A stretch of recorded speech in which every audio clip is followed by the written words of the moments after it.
ఇవాళ మనం నేర్చుకోబోయేటువంటి టాపిక్ వచ్చి money and credit. So money and credit అనే టాపిక్లో మనం నేర్చుకోబోయేటువంటి సబ్ టాపిక్స్ ఏమిటి అనేది క్విక్గా మనం ఒకసారి కనుక ఓవర్వ్యూ తీసుకుంటే,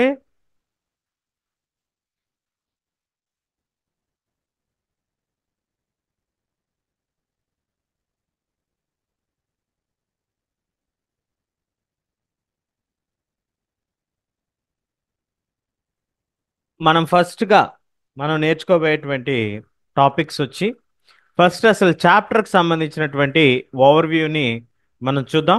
చాప్టర్ ఓవర్వ్యూ తర్వాత money as a medium of exchange, మనీని అసలు ఎలా ఒక మీడియం ఆఫ్ ఎక్స్చేంజ్ కింద వాడతారు అనేటువంటి aspect, modern forms of money, అలాగే loan activities, a a loan activities మనకి బ్యాంకింగ్లో జరిగేటువంటి లోన్ యాక్టివిటీస్ ఏంటి, టూ డిఫరెంట్ క్రెడిట్ సిచ్యువేషన్స్, రెండు ఉదాహరణలు మనం తీసుకుంటాం. ఆ రెండు మనకి ఎన్సీఆర్టీలో ఇచ్చినటువంటి ఉదాహరణలనే మనం తీసుకోవడం జరుగుతుంది.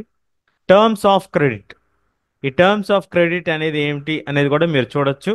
అట్లాగే మనకు ఆ కండిషన్స్ ఏంటి, ఏదైనా ఒక టర్మ్ ఆఫ్ క్రెడిట్ మనం తీసుకున్నప్పుడు టర్మ్స్ ఆఫ్ క్రెడిట్ అంటే మనం ఏదైనా లోన్ తీసుకోవాలి అని అనుకునేటువంటి సందర్భంలో మనకి కొన్ని షరతులు అనేవి ఉంటాయి.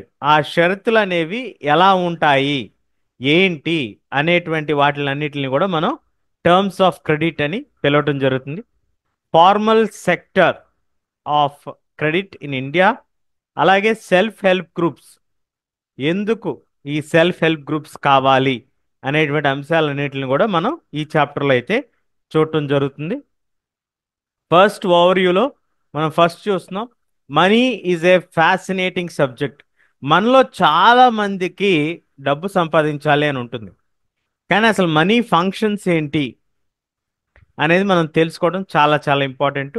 దాని యొక్క ఎవల్యూషన్ ఎలా వచ్చింది ఏంటి అనేది కూడా మనం డిస్కస్ చేసుకుందాం. మోడర్న్ ఫార్మ్స్, మనీ ఎట్లా వచ్చింది, వాట్ ఆర్ ద ఫంక్షన్స్, అసలు మనీ ఎలా క్రియేట్ అయింది, క్రూషియల్ ఎలిమెంట్స్, మనీ యొక్క పాత్ర ఏంటి, other crucial issues with the credit availability, క్రెడిట్కి సంబంధించి మనకు ఉండేటువంటి మెయిన్ ఆస్పెక్ట్స్ ఏంటి అనేది మనం చూస్తాం. సో మనీ, మనీ అనే చాప్టర్లో మనం చూడబోయేటువంటిది మనీ అండ్ క్రెడిట్. సో బేసిక్గా మనీకి సంబంధించి మనం తీసుకున్నట్లయితే మనీ ఆస్పెక్ట్స్ ఏంటి, క్రెడిట్ ఆస్పెక్ట్స్ ఏంటి. మనీకి వచ్చేపాటికి మనీకి ఉండేటువంటి ఫంక్షన్స్. క్రెడిట్ అంటే types of loans.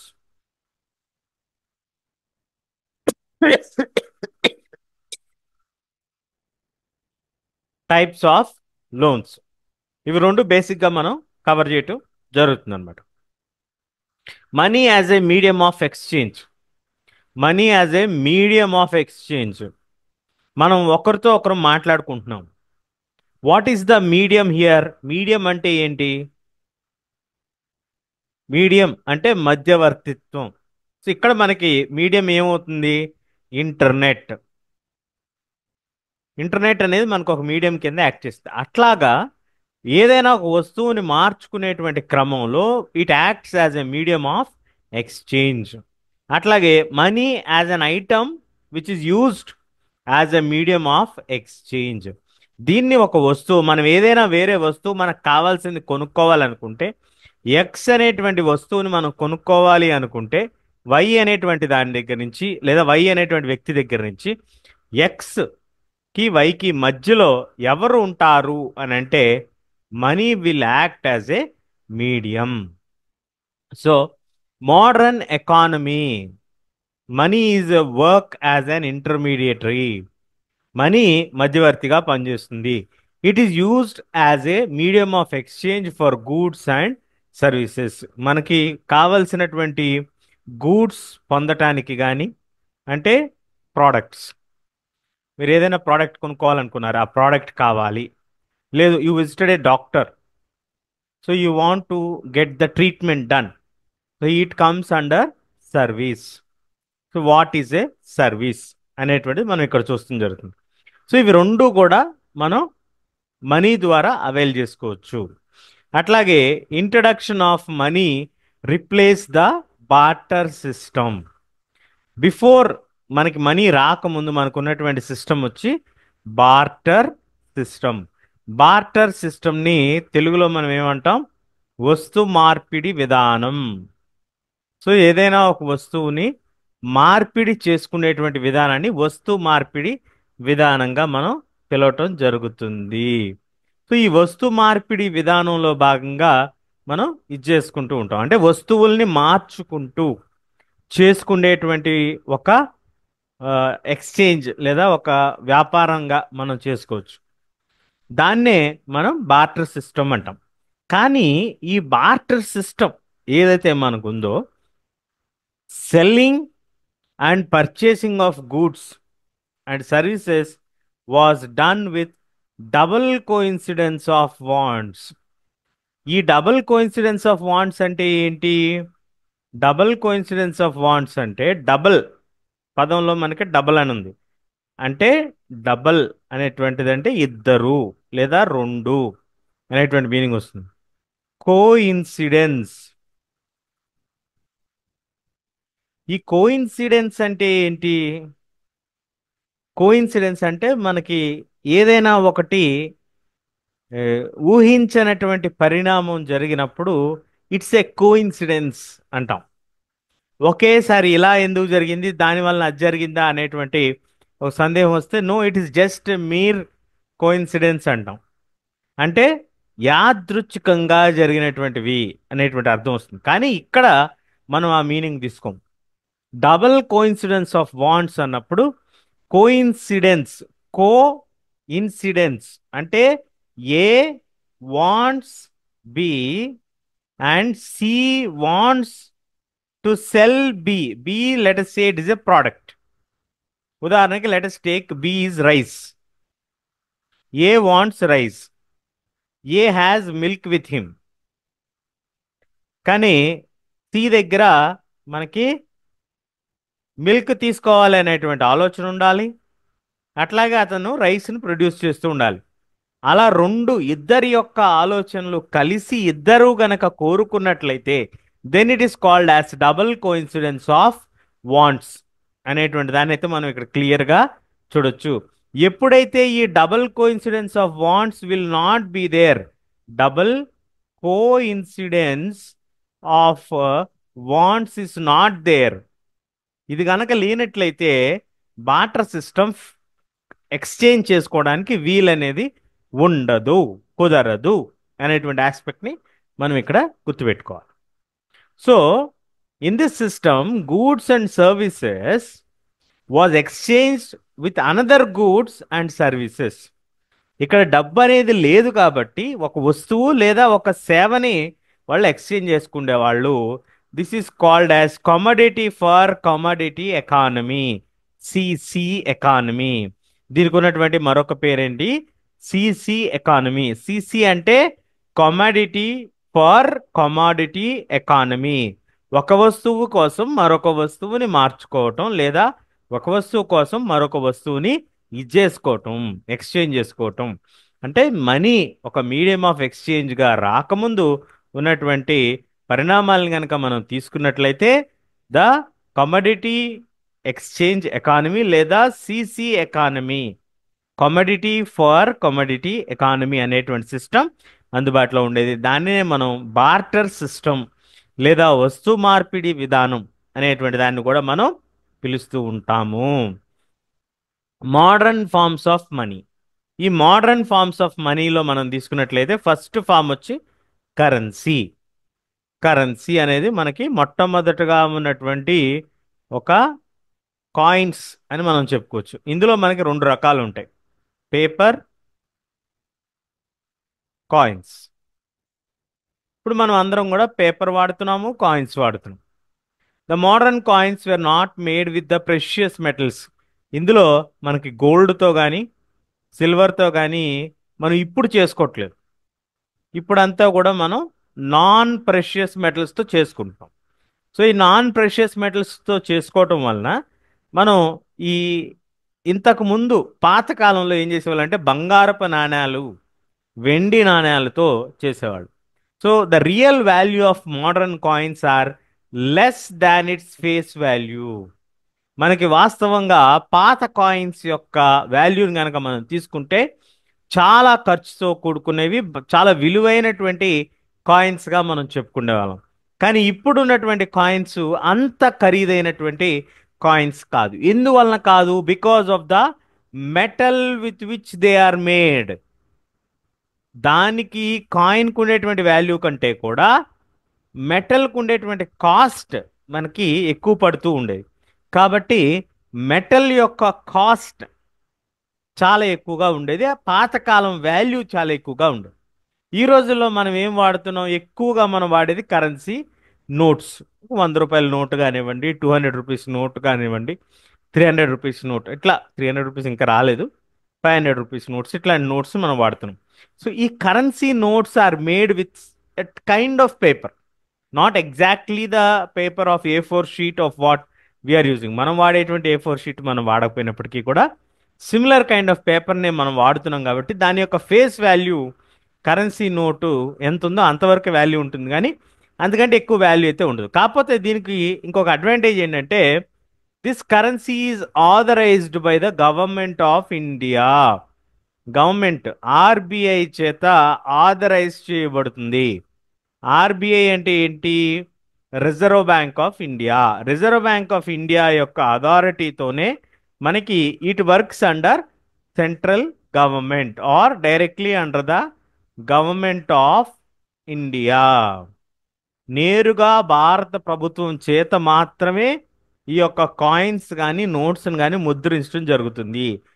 No individual in India can legally refuse to accept the coins. ఎవరూ కూడా రిఫ్యూజ్ చేయటానికి వీలు కుదరదు. ఎందుకు కుదరదు? Because it can be a denial against the government of India. కాబట్టి సార్ ఫేక్ నోట్స్ అయితే, ఫేక్ నోట్స్ కాదు, ఒరిజినల్ నోట్స్ యొక్క వాల్యూని అయితే ఎవ్వరూ కూడా డినై చేయటానికి వీలు ఉండదు అనేటువంటి ఆస్పెక్ట్ని మనం ఇక్కడ గుర్తుపెట్టుకోవాలి. Deposits with the banks. బ్యాంక్స్లో మనం జనరల్గా మనం డిపాజిట్ చేసేటువంటి మనీ ద ఫార్మ్ ఆఫ్ మనీలో డిపాజిట్ చేస్తాం. A person can deposit. బేసిక్గా మనకి బ్యాంకింగ్ సిస్టంలో మనకు ఉండేటువంటి వర్క్స్, మనం ఏం చేస్తాం? సేవింగ్స్ చేసుకోవడానికి డిపాజిట్ చేసుకుంటాం, సేవింగ్ అకౌంట్ ఓపెన్ చేసుకుంటాం, ఇట్లా మీన్కి డిఫరెంట్ డిఫరెంట్ వర్క్స్ని మనం చేసుకుంటూ ఉంటాం. Opening an account, people need only some money at some point of time. కొంత మనీ మనకు కావాలి, మిగతా ఎక్స్ట్రా మనీని మనం డిపాజిట్ చేస్తాం. అది డిపాజిట్ చేసిన తర్వాత అది మనకి కొంత ఇన్కమ్ కూడా జనరేట్ చేస్తుంది. ఎందుకు? బ్యాంక్ మనకు కొంచెం సేవింగ్స్ రూపంలో మనకి ఇంట్రెస్ట్ని షేర్ చేస్తుంది. So a facility of payment of cheque. అలాగే మనకి చెక్ సిస్టమ్.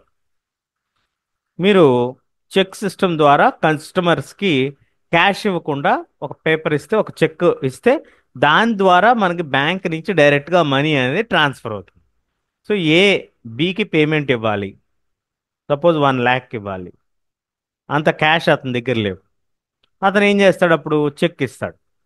ఏ ఇచ్చినటువంటి చెక్ బి తీసుకెళ్ళి బ్యాంక్లో డిపాజిట్ చేసినప్పుడు ఏ అకౌంట్లో ఉన్నటువంటి 1 lakh బి అకౌంట్లోకి ట్రాన్స్ఫర్ అవుతుంది. సో అట్లా మనకి డైరెక్ట్గా మనీ తీసుకొని క్యారీ చేయకుండా మనకి ఫెసిలిటేట్ చేస్తుంది. అట్లాగే సేఫ్టీ పాయింట్ కూడా. మనకి ఏదో సినిమాల్లో కూడా మనం చూస్తూ ఉంటాం, డబ్బులు డ్రా చేయగానే వాడిని ట్రాప్ చేసి డబ్బులు కొట్టేయటం, ఇట్లాంటివి కాకుండా మనకు కొంత సేఫ్టీ ఉండేటువంటి ప్రయత్నం కూడా ఇందులో భాగంగా మనం చెప్పుకోవచ్చు. Loan activities.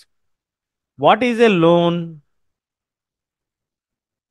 అసలు లోన్ అంటే ఏంటి? లోన్ అంటే it is a kind of amount, కొంత మనీని మనకి ఇస్తారనమాట. దీన్నే మనం తెలుగులో అయితే అప్పు అంటాం. Between A and B. A అనేటువంటి వ్యక్తికి బి అనేటువంటి వ్యక్తి లోన్ ఇవ్వాలనుకున్నాడు. పాతకాలంలో మనీ లెండర్స్ అనేవాళ్ళం. కానీ ఇప్పుడు మనకి బ్యాంక్ అనేది మనకి ఈ యొక్క లోన్ని ఫెసిలిటేట్ చేస్తుంది. ఏ అనేటువంటి అతను బిలో బ్యాంక్లో డిపాజిట్ చేసుకున్నాడు మనీ. బి అనేటువంటి అతను బ్యాంక్ నుంచి లోన్ తీసుకున్నాడు. సో ఇట్లా bank acts as a mediator between A and be in providing the loan. ఈ లోన్ని ప్రొవైడ్ చేయడంలో ఫెసిలిటేట్ చేస్తుంది. People deposit their money in the bank and get some rate of interest as extra income. కొంత extra income కింద వాళ్ళు తీసుకొస్తారు. So bank holds only some percentage of it, కొంత percentage మాత్రమే దీంట్లో హోల్డ్ చేయగలుగుతుంది. మిగతాదంతా కూడా వాళ్ళకి ఇచ్చేస్తుంది, వాళ్ళకి ఇంట్రెస్ట్కి ఇస్తుంది. అంటే this is a commercial activity what generally A bank does. So దీంట్లో మనకు వచ్చే లాభం ఏంటి? ఉదాహరణకి మీరు 1000 రూపీస్ డిపాజిట్ చేశారు, లేదా 1 lakh డిపాజిట్ చేసింది ఏ 1 lakh డిపాజిట్ చేస్తే ఇతనికి ప్రామిస్ చేసిన interest 7%. So after 1 year period ఇతనికి వచ్చేటువంటి ఇంట్రెస్ట్ 1,07,000 రూపీస్. కానీ బ్యాంక్ ఏం చేస్తుంది? ఇదే అమౌంట్ 1 lakh ఇతనికి 10% ఇంట్రెస్ట్కి ఇస్తుంది. అప్పుడు ఇతను ఎంత పే చేస్తాడు? ఆఫ్టర్ 1 year బి will pay back an amount of 1,10,000 rupees. అప్పుడు రిమైనింగ్ ఎంత వస్తుంది మనకి? 3,000 రూపీస్ ప్రాఫిట్ వస్తుంది మనకి. 1,07,000 ఏ కావాల్సినప్పుడు రిటర్న్ చేసేసిన 3,000 రూపీస్ బ్యాంక్ దగ్గర డిపాజిట్ ఉంటుంది. అట్లా హ్యూజ్ అమౌంట్ ఆఫ్ మనీని మన బ్యాంక్ వాళ్ళు సర్క్యులేట్ చేస్తూ ఉంటారు. This is a kind of major activity what the bank does. మనకి తక్కువ ఇంట్రెస్ట్ షేర్ చేస్తూ వేరే వాళ్ళ దగ్గర ఎక్కువ ఇంట్రెస్ట్ తీసుకొని వాళ్ళకి ఫెసిలిటేట్ చేస్తుంది బ్యాంకు. దానివల్ల మనకి ఇంట్రెస్ట్ అనేది వస్తుంది, బ్యాంకు కూడా కొంత ఇన్కమ్ అనేది వస్తుంది. 2 డిఫరెంట్ క్రెడిట్ సిచ్యువేషన్స్ని మనం ఇప్పుడు చూడబోతున్నాం అనమాట. First case, credit is an agreement in which created when a person gives money and goods to needy person with a promise to repay with some rate of interest. Credit అన్నా loan అన్నా ఇవన్నీ కూడా similar terms అనేది మీరు గుర్తుపెట్టుకోవాలి. Credit అంటే promised money, మనకి అతను వాగ్దానం చేశాడు. ఏమని? ప్రామిస్డ్ మనీ, నేను మీకు ఇంత అమౌంట్ ఇస్తాను ఆఫ్టర్ సమ్ టైం అనేటువంటి చెప్తాడు. సో ఫస్ట్ సిచ్యువేషన్లో మనకి అసలు క్రెడిట్స్ ఎందుకు తీసుకుంటాం? Why do we take credits? 2 examples are given for us to understand this one. First one, a person borrows money for production activities. తన యొక్క ప్రొడక్షన్ యాక్టివిటీస్ని పెంచుకోవటం కోసం తను లోన్ తీసుకుంటాడు. So he increases the production activity, he makes good amount of profits, so he repays the loan. ఒకటి, to increase production యాక్టివిటీని మనం ఇంక్రీజ్ చేసుకోవడానికి. సెకండ్ కేస్ మనం తీసుకున్నట్లయితే, సెకండ్ సిచ్యువేషన్లో she is N agricultural farmer, లేదా అగ్రికల్చరల్ యాక్టివిటీ నిర్వహించేటువంటి వ్యక్తి. So she borrows the money in order to complete her works, production activities related to the farming. But unfortunately she could not be able to repay it. Repay చేయకపోవటం వలన తను డెప్ట్ ట్రాప్లో ఇరుక్కుపోతుంది. ఈ ట్రాప్లో ఎప్పుడైతే ఇరుక్కుపోతుందో she will not be able to come back. ఎందుకంటే లోన్ తీసుకుంది, తనకు వచ్చిన ఆదాయం తగ్గింది, చెల్లించాల్సినటువంటి మొత్తం ఎక్కువగా ఉంది. ఇలాంటి ఒక సందర్భంలో she faces lot of problems అనేది మనం ఇక్కడ గమనించుకోవాలి. ఇలా ఉన్నటువంటి సందర్భంలో డెప్ట్ ట్రాప్లో ఇరుక్కుంటారు. ఎక్కువగా గ్యారంటీడ్ ఇన్కమ్ లేనటువంటి వాళ్ళు ఇలాంటి ఒక ఇన్కమ్ ట్రాప్లో ఇరుక్కునేటువంటి అవకాశం ఉంటుంది. వాళ్ళు అప్పుల బారిన పడతారు. మనకి రీసెంట్గా మహేష్ బాబు సినిమా ఒకటి కూడా వచ్చింది కదా, మనం చూసాం. సర్కారు, గవర్నమెంట్ విల్ టేక్ ఛార్జ్. ఎవరైనా సరే డబ్బులు చెల్లించకపోతే ఎవరినైనా సరే they will put you through some process to get some money అనేది జరుగుతుంది. ఇప్పుడు మనం చూడబోతున్నాం terms of credit. Terms of credit అంటే కొన్ని కండిషన్స్. ఏమిటి ఆ conditions? Who will keep the conditions, for whom the conditions are kept. ఎప్పుడైనా మీరు లోన్ అప్లై చేయడానికి వెళ్ళారనుకోండి, you need to submit certain documents. మీ Aadhaar card, PAN card, bank statements ఇట్లాంటివి కొన్ని అడుగుతారు. సో అట్లా లోన్ ఇచ్చేటువంటి సందర్భంలో certain documents are required for us to get loan from a bank. Bank నుంచి లోన్ తీసుకోవాలంటే మీకు కొన్ని ఖచ్చితమైనటువంటి కొన్ని కాగితాలు కావాలి. అట్లాగే you also need to give some property document as assurance. Property documents as assurance. ఏదైతే మీ దగ్గర ఉన్నటువంటి ప్రాపర్టీని తనఖాలాగా అంటే గ్యారంటీయర్గా పెడతారో దాన్నే మనం ఏమంటున్నాం, కొలేట్రల్ అంటున్నాం. కొలేట్రల్ అంటే ఏంటి అనేది గ్యారంటీ 1 మార్క్ క్వశ్చన్గా వచ్చేటువంటి అవకాశం ఉంది. కాబట్టి please note down what is a collateral. A borrower will have to repay the amount taken from the lender. ఖచ్చితంగా అమౌంట్ అయితే పే చేయాలి, ఇంట్రెస్ట్ కూడా పే చేయాలి. In some cases lenders may demand a collateral. అసలు ఈ collateral అంటే ఏంటి, మనం ఇందాక చెప్పుకున్నాం కదా, it is an asset. It is the asset of a borrower which is given to the lender. లెండర్కి ఇచ్చేస్తున్నాం మనం అసెట్ని ఇన్ ఏ స్పెసిఫైడ్ పీరియడ్, ఒక నిర్ణీతమైనటువంటి కాలం వరకు అతనికి ఇచ్చేస్తాం. ఆ lender can use the asset which are held by him as security until the amount is repaid. Amount repay చేసే వరకు అతని కంట్రోల్లోనే ఆ అసెట్ అనేది ఉంటుంది. Lender has the right to sell the asset or the collateral if the borrower fails. ఇతను గనక fail అయితే, if the loan amount is not being paid as in the case of the case 2.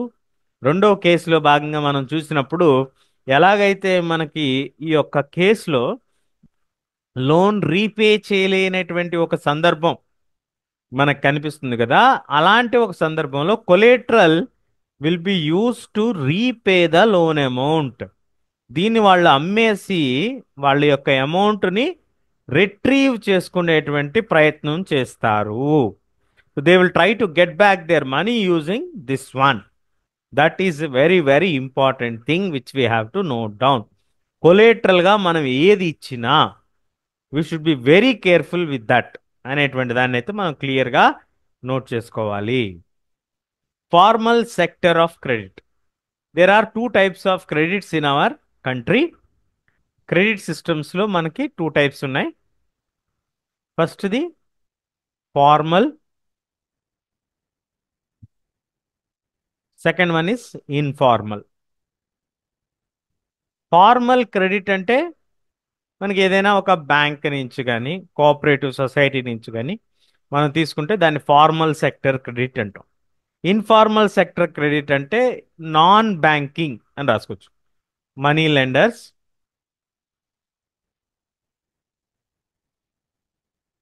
Money lender, family members,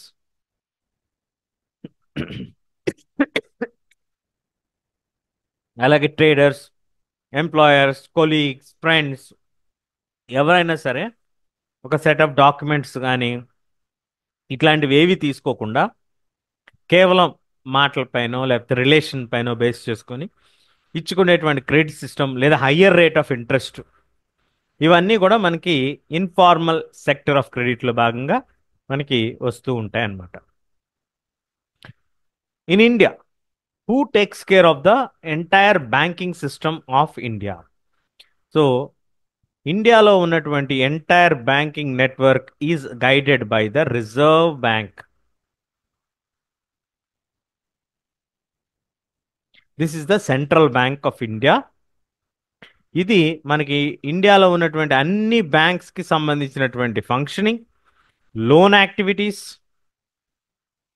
అట్లాగే rate of interest, terms of credit, ఎట్లా loans ఇస్తున్నారు, ఎంత loans ఇస్తున్నారు, ఎవరికి ఇస్తున్నారు, everything is monitored by the Reserve bank.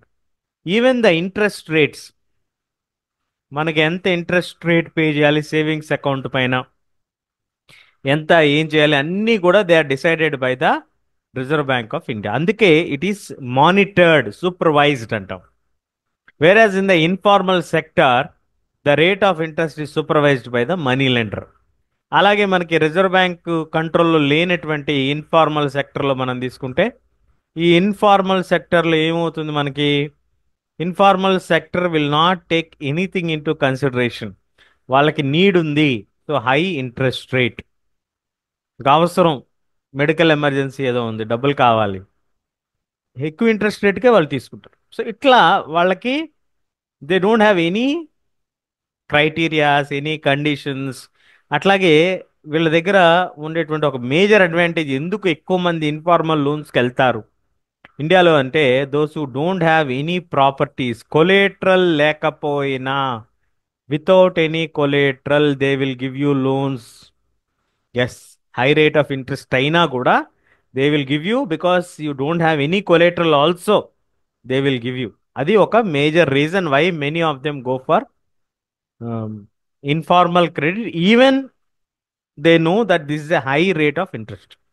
ఎక్కువ rate of interest పెడుతున్నారని తెలిసినప్పటికీ కూడా ఎందుకు వెళ్తారు వీళ్ళంతా అంటే, దానికి కారణం అదే, హై రేట్ ఆఫ్ ఇంట్రెస్ట్ అయినప్పటికీ కూడా మన దగ్గర ఎలాంటి తనఖా పెట్టుకోకుండా, మన దగ్గర బేసిక్ ఏమీ లేదు పెట్టడానికి, అది ప్రాబ్లం. సెల్ఫ్ హెల్ప్ గ్రూప్స్, ఇది చాలా చాలా important topic. Guarantee previous board ఎగ్జామ్లో కూడా వచ్చింది, ఈ ఎగ్జామ్లో కూడా రావచ్చు. కాబట్టి దయచేసి అందరూ కూడా నోట్ చేసుకోండి. సెల్ఫ్ హెల్ప్ గ్రూప్స్ షార్ట్ ఫామ్లో ఎస్హెచ్జీస్ అంట. ఈ ఎస్హెచ్జీస్ అనేవి ఏంటి అంటే, they will provide loans in the villages. విలేజెస్లో ఉండేటువంటి వాళ్ళకి లోన్స్ ప్రొవైడ్ చేస్తాయి. These are facilities of the bank. ఎక్కడైతే బ్యాంక్స్ మనకి వీక్గా ఉన్నాయో అలాంటి చోట్ల సెల్ఫ్ హెల్ప్ గ్రూప్స్ ద్వారా బ్యాంక్స్ కొంత లోన్స్ ఇచ్చే ప్రయత్నం చేస్తాయి. మెయిన్ పర్పస్ ఏంటంటే to empower women, to empower women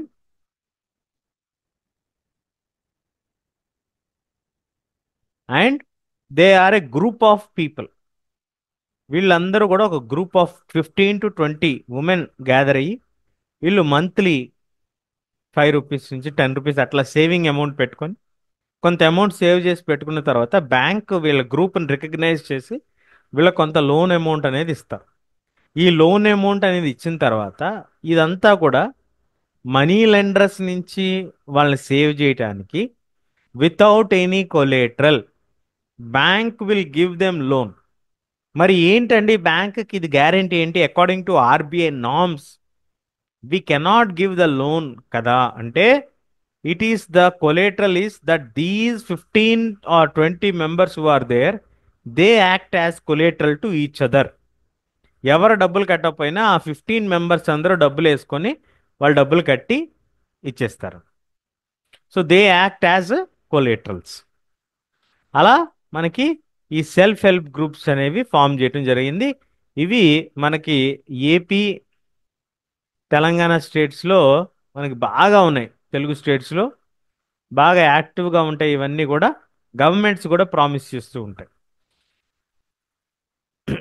so an organization which has 15 to 20 members, they can depend varying savings from 25 to 100 rupees. Self help గ్రూప్స్లో ఎంతమంది సభ్యులు ఉంటారంటే, ఇందాక మనం చెప్పుకున్నాం కదా, 15 నుంచి 20 మెంబర్స్ ఉండొచ్చు. మంత్లీ ఎంత సేవ్ చేసుకుంటారు? 25 నుంచి 100 రూపీస్ మధ్యలో సేవ్ చేసుకుంటారు. So these organizations have an ability to save some money. Afterwards, give them some small loans for releasing mortgage lands, working capital needs, housing material, acquiring assets. The group, if they repay the loan, then they will get more loan. If they don't repayment by one of the member, other members of the organization will act as a collateral and they will pay the money. ఇవి మనకి ఇందులో ఉన్నటువంటి main aspects. So మొత్తం మనం ఇందులో నేర్చుకున్నటువంటిది ఏంటంటే, ఓవరాల్గా కనుక మనం తీసుకున్నట్లయితే,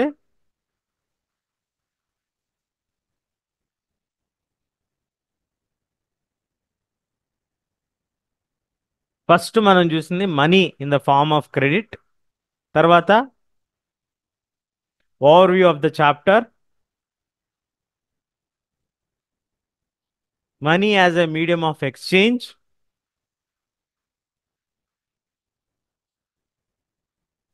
కరెన్సీ గురించి తెలుసుకున్నాం.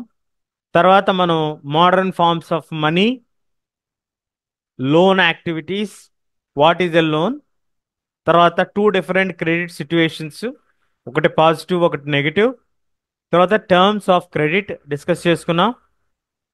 Formal sector credit, informal sector credits, reserve bank of India సంబంధించినటువంటి guidelines for formal sector, informal సెక్టర్కి ఎందుకు వెళ్తారు, even if it is at a hire rate of interest. Self help groups గురించి మనం నేర్చుకున్నాం. హౌ ది ఆర్గనైజేషన్ వర్క్ అనేటువంటి అంశాలన్నీ కూడా మనం మనీ అండ్ క్రెడిట్ అనేటువంటి చాప్టర్ నుంచి అయితే మనం కవర్ చేసుకోవడం జరిగింది. Mostly it will come for self help groups కానీ, ఫార్మల్ అండ్ ఇన్ఫార్మల్ సెక్టర్ కానీ, ఆర్బిఐ రిజర్వ్ బ్యాంక్ ఆఫ్ ఇండియాకి సంబంధించినటువంటి క్వశ్చన్ కానీ గ్యారంటీగా ఇందులో మనకు వచ్చేటువంటి అవకాశం ఉంటుంది. మనీ అండ్ క్రెడిట్ చాప్టర్కి సంబంధించినటువంటి క్వశ్చన్స్లో భాగంగా. అలాగే నెక్స్ట్ చాప్టర్ మనకి గ్లోబలైజేషన్ చాప్టర్ కనుక మనం తీసుకున్నట్లయితే, గ్లోబలైజేషన్లో మనకి మేజర్గా హాఫ్ ఆఫ్ ద చాప్టర్ మాత్రమే మనకు కవర్ అవుతుంది. ఇందులో మెయిన్గా మనం కవర్ చేసేది ఎంఎన్సీస్, మల్టీనేషనల్ కార్పొరేషన్స్. ఈ multinational corporations set up their factories and offices for production in regions where they can get cheap labour and other resources. అంటే basically they spread their production across different parts of the world. ఎందుకు? The cost factor. Less కాస్ట్కి అవైలబుల్గా ఉన్న చోట వీళ్ళు పెట్టుకుంటూ ఉంటారు, so that they can earn more profits. తక్కువ ఖర్చుతో ప్రొడక్షన్ చేసుకొని ఎక్కువ ప్రాఫిట్ ఎర్న్ చేయాలనేది వీళ్ళ యొక్క target. So money spent to buy an asset, land, building, machines, other equipments is called investment. So ఇక్కడ బేసిక్గా ఇన్వెస్ట్మెంట్ అంటే ఏంటి? ఏదైనా ఒక వస్తువుని వ్యాపార నిమిత్తం మనం కనుక కొనుక్కున్నట్లయితే అది ఇన్వెస్ట్మెంట్ అవుతుంది. అందులో ఎవరైనా ఎంఎన్సీస్ ఇన్వెస్ట్ చేశారు, వాళ్ళు ఈ కంట్రీకి సంబంధించిన వాళ్ళు కాదు, తక్కువ ఖర్చుతో వస్తుంది కదా అని చెప్పి వాళ్ళు ఇన్వెస్ట్ చేసుకున్నారు. They want to earn huge profits. So అట్లాంటి వాళ్ళని మనం ఏమంటాం? ఫారిన్ ఇన్వెస్టర్స్ అంటాం,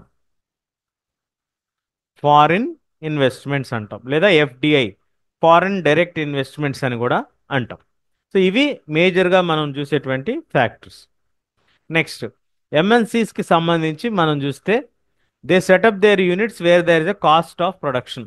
కాస్ట్ ఆఫ్ ప్రొడక్షన్ తగ్గించుకోవడానికే మెయిన్ ఫ్యాక్టర్ ఏంటంటే కాస్ట్ తగ్గించుకోవాలి, సేవ్ మనీ. నెక్స్ట్ జనరల్గా they make a joint collaboration. లోకల్గా ఉండేటువంటి కంపెనీని సెలెక్ట్ చేసుకొని దాంతో కలిసి వర్క్ చేయటం, లేదా స్మాల్ ప్రొడ్యూసర్స్కి అడిషనల్ ఇన్వెస్ట్మెంట్స్ ఆఫర్ చేయటం, లేదా they expand their business by buying the local companies. Local కంపెనీస్తో టైఅప్, పార్ట్నర్షిప్,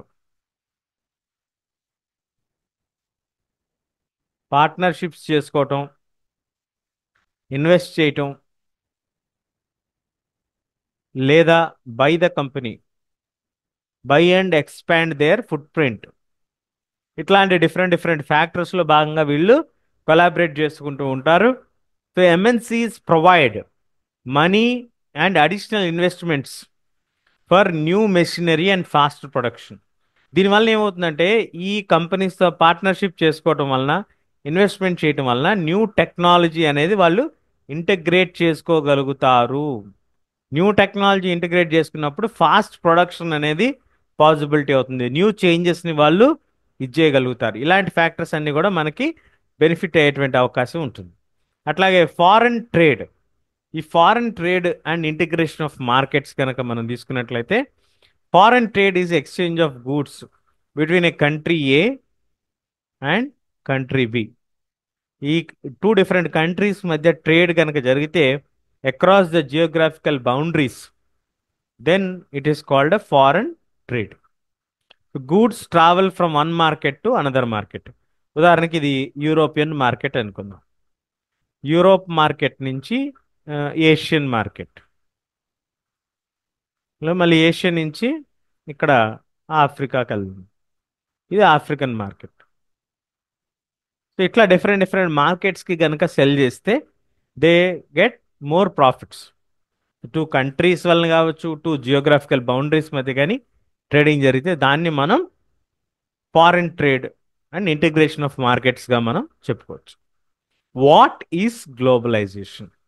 అసలు గ్లోబలైజేషన్ అంటే ఏంటి?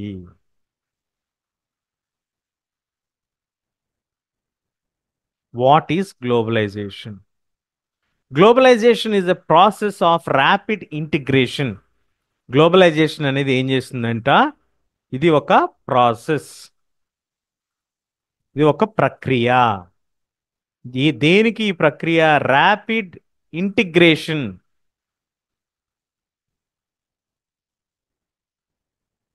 అతి వేగంగా కనెక్షన్స్ని బిల్డ్ చేయడం జరుగుతుంది బిట్వీన్ డిఫరెంట్ కంట్రీస్.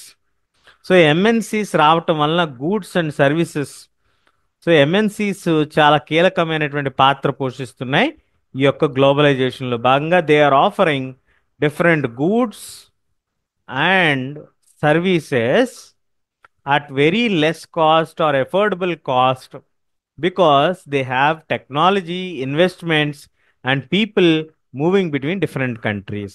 ఈ రోజుల్లో we don't have any limited boundaries. We are traveling to different places.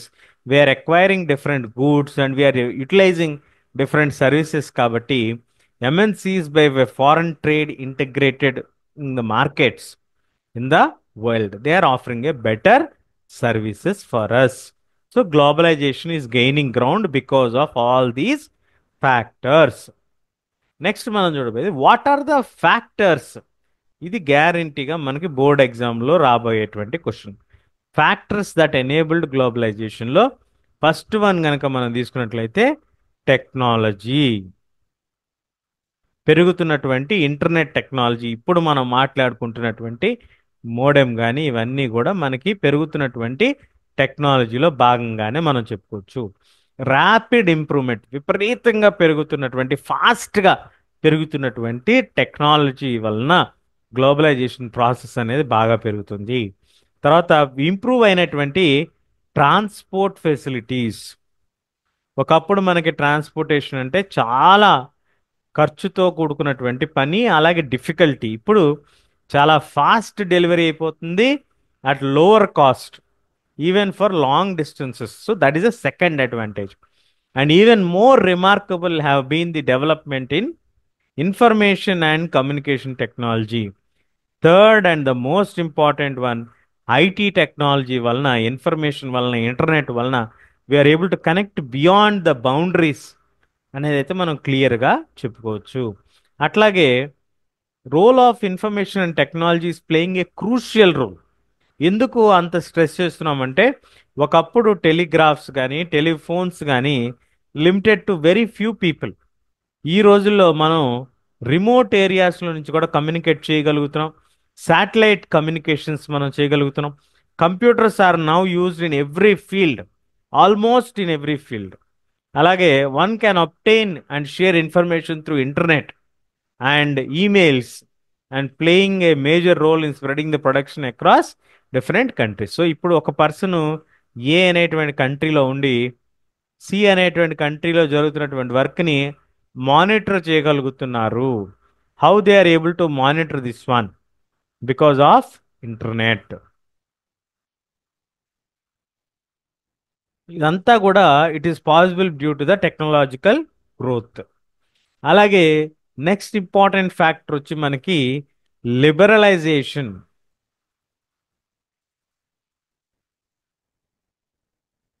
Liberalisation అంటే ఏంటి? లిబరల్ అంటే మీనింగ్ ఏంటంటే ఫ్రీ, ఓపెన్ మార్కెట్స్ అనేటువంటి మీనింగ్ వస్తుంది. So free foreign trade, foreign investment policy అనేది ఎప్పుడైతే మనకు వచ్చిందో 1990s మనకు అప్పుడు ట్రేడ్ బ్యారియర్స్ ఉండేవి. ఏమిటి ట్రేడ్ బ్యారియర్స్? ట్రేడ్స్కి సంబంధించినటువంటి లిమిటేషన్స్ అనుకోవచ్చు మనం. సింపుల్గా చెప్పాలి అంటే గవర్నమెంట్ కొన్ని లిమిటేషన్స్ని పెట్టుకుంటూ వచ్చింది. ఈ లిమిటేషన్స్ని ఎందుకు పెట్టారు? ఫారెన్ ట్రేడ్ వాళ్ళకి ట్రేడ్ బ్యారియర్స్ ఎందుకు పెట్టారంటే మనకున్నటువంటి లోకల్ ప్రొడక్షన్ హౌసెస్కి బెనిఫిట్ చేయటం కోసం ఈ ట్రేడ్ అనేది పెట్టడం జరిగింది. ఈ ట్రేడ్ బ్యారియర్స్ అనేది తీసుకొచ్చారు. కానీ ఎప్పుడైతే ఇవి రిజర్వేషన్స్ మనకి కొంచెం డిఫికల్ట్గా వచ్చినాయో ఇండిపెండెన్స్ తర్వాత వీటిని మార్చుకుంటూ వచ్చాం. ఇండిపెండెన్స్ టైంలో ఇవి పెట్టడానికి గల కారణం ఏంటంటే to regulate foreign trade, to protect the domestic industries. స్థానికంగా ఉన్నటువంటి డొమెస్టిక్ ఇండస్ట్రీస్ అప్పట్లో ఇండస్ట్రియల్ స్టాండర్డ్స్కి కంపీట్ అవ్వలేవు కాబట్టి వాటిని ఆపే ప్రయత్నం చేశారు. The competition from the foreign competitors could have cripple the new born industries in India. కొత్తగా ఉన్నటువంటి ఇండస్ట్రీస్కి ఇబ్బంది కలిగించేటువంటి ఇది జరగచ్చు కాబట్టి అలాంటివేవి జరగకుండా ఉండటం కోసం ఇది పెట్టడం జరిగింది అనేటువంటిది మనం ఇక్కడ చూడాలి. సో లిబరలైజేషన్ తర్వాత మనం చూస్తే రిమూవింగ్ ఆఫ్ బ్యారియర్స్, ఈ బ్యారియర్స్ అని రిమూవ్ చేస్తారు. Indian government wanted domestic producers to face the competition, to face the competition. ఇప్పటి వరకు మనం మనల్ని ట్రైన్ చేసుకున్నాం కదా, let us compete in the international market. What with regards to standard, quality, ఈ రెండు కూడా వాళ్ళు కంపీట్ అవటం జరిగిందనమాట. సో ఇంటర్నేషనల్ స్టాండర్డ్స్ కూడా మనం మ్యాచ్ అవ్వగలిగాం. మరి ఇంటర్నేషనల్గా ఎవరైనా రెగ్యులేట్ చేస్తారా మనల్ని అంటే వరల్డ్ ట్రేడ్ ఆర్గనైజేషన్ ఉంది. వరల్డ్ ట్రేడ్ ఆర్గనైజేషన్ ఏంటంటే మెయిన్గా ట్రేడ్ ఫెసిలిటీస్ అందరికీ ఫ్రీగా ఉండాలి, అలాగే ఫ్లెక్సిబుల్గా ఉండాలి. ఇంటర్నేషనల్ ట్రేడ్ రూల్స్ అందరితో కూడా మాట్లాడి ఒబే చేపిస్తారు.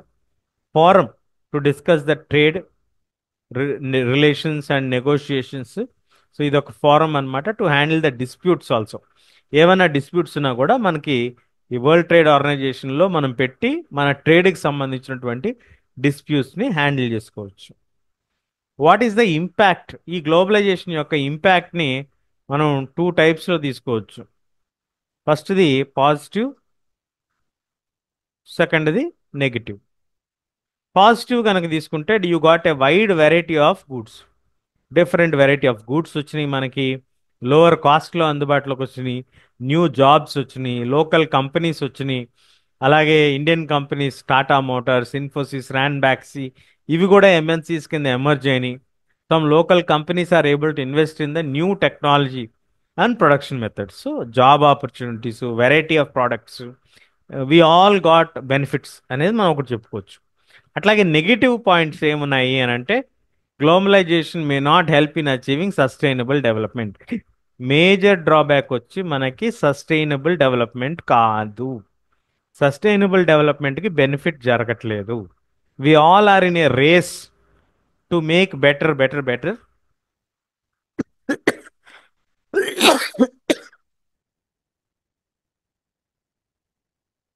ఈ రేస్లో భాగంగా we are spoiling the natural resources.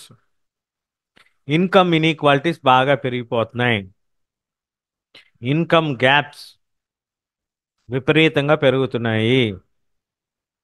It may lead to greater dependence on under developed countries on advanced countries. దీనివలన డిపెండెన్సీ బాగా పెరుగుతుంది. డిపెండెన్సీ పెరిగి form subsidies, flexibility in the labour laws అనేది లేకుండా పోతున్నాయి. Closure of small industries, compete అవ్వలేక small industries కూడా close అయిపోతున్నటువంటి ప్రమాదం మనకి ఇందులో కనిపిస్తుంది. So struggle for a fair justice. So fair globalisation అంటే అందరికీ ఈక్వల్ ఆపర్చునిటీస్ ఉండాలి, equal chances or equal opportunities.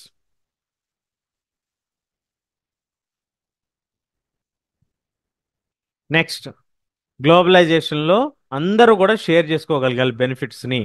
కొన్ని కంట్రీస్ లాస్ ఒకలా బెనిఫిట్ ఉంటాయి, కొన్ని కంట్రీస్ లాస్ మనకి కొంత ఫేవర్గా ఉండవు. గవర్నమెంట్ యొక్క రోల్ ఏంటి? What is the role of the government? Government must protect the interest not only of the rich and the powerful but also for all the people of the country. అందరికీ కూడా benefits, ముఖ్యంగా poor పీపుల్కి ఫేవర్గా ఉండాలి government policies. Government should ensure labour laws are properly implemented. Those are working వాళ్ళకి labour laws ఫేవరబుల్గా implement అవ్వాలి, మన కంట్రీలో లాస్ అప్లికబుల్ అవ్వాలి. Can support small producers through improve their performance still they become strong enough to compete. కొంత బ్యారియర్స్ని మళ్ళీ implement చేసుకొచ్చి small producers until they become strong కొంత హెల్ప్ చేస్తే బాగుంటుంది. It can negotiate with the World Trade Organization for fair rules, for better rules. It can also align with other developing countries and fight against the domination of the developing countries. Developing countries యొక్క డామినేషన్స్ని కూడా మనం fight చేసుకోవచ్చు అనేటువంటి aspects అన్ని కూడా మనం ఇందులో cover చేసుకున్నాం. So hope this will give you an oversight of overview of the entire 3 and 4 chapters. So please go through. ఇందులో మనకి బేసిక్గా వచ్చేటువంటి క్వశ్చన్స్ ఏంటంటే, గ్లోబలైజేషన్ అంటే ఏంటి, what are the factors that have enabled globalisation to reach globalisation to this extent, ఏవైనా factors అనుకూలతలో ఉన్నాయి అవన్నీ కూడా అడిగేటువంటి అవకాశం ఉంది. ఈ 2 క్వశ్చన్స్ మాత్రం వచ్చేటువంటి అవకాశం ఉంది, అందుకంటే పెద్దగా ఏం రావు. మీరు ఒకటే గుర్తుపెట్టుకోవాలి, 5 మార్క్స్ కంటే ఎక్కువ వచ్చే అవకాశం లేదు ప్రతి చాప్టర్ నుంచి. కాబట్టి ఫోకస్డ్గా చదువుకుంటే మీరు మంచి మార్క్స్తో ఈజీగా గ్రేటర్ స్కోర్స్ తెచ్చుకోవడానికి అవకాశం ఉంటుంది. మీరు మార్క్స్ బాగా తెచ్చుకుంటే మీ పేరెంట్స్ చాలా హ్యాపీగా ఫీల్ అవుతారు. So please put your efforts. మీరు ఇవ్వగలిగే greatest gift to your parents ఏంటి అంటే, మీ 10th క్లాస్లో మీకు వచ్చేటువంటి marks, it can be like a to show your love towards your parents. అందులో మీ అందరికీ సహాయం చేయాలనేది నా యొక్క లక్ష్యం.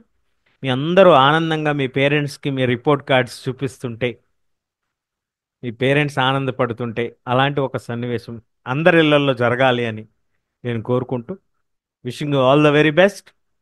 Will come up with the next video soon. Thank you. Bye bye.